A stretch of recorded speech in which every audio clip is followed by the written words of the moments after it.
Hey everyone, my name is Tracy and I am the instructor for English 30-1. I just wanted to give you a face to the name and say hello and just go over a few things in Moodle. So when you get to your Moodle page, hopefully you'll have a link that looks like this that will take you to your English class. At the top here, there's going to be an introduction into what this course is about. But what I also want to point out is on the right-hand side, there's a link here for the Remind app.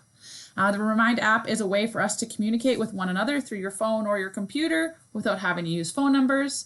So this is a really great way to get a hold of me as well as through email. If we look a little bit further down, I want to point out right here, this English 30-1 Anytime puzzle piece. What this is this is a way for us to connect in a classroom to go over and have a video meeting if needed. So we can do it that way. We could also do it through Zoom, but this is here. So if I ever say, oh, click on that link, we can meet there just so that you guys know. I want to point out each of these arrows opens up. There's a course syllabus. Please take the time to read through it. And there's also an introductory assessment. I'd like you to take the time to do that. It's going to test your reading comprehension. If you score below a 50%, please get a hold of me as soon as possible and we can have a meeting.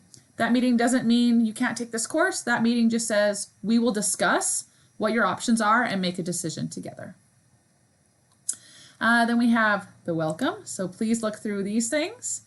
And then our unit start. So here at the short story unit, I want to point out for every single unit, if you skip things, you're going to miss things. So it's really, really important that you take the time to go through all the concepts.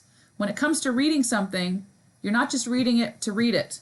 We're trying to learn a concept. So if you can read the information or the teaching about that concept before you do the activity, you're going to save your grief and some time. I don't want to go into too much more. I just wanted to say hello. If you have any questions, please feel free to get a hold of me and have a great day.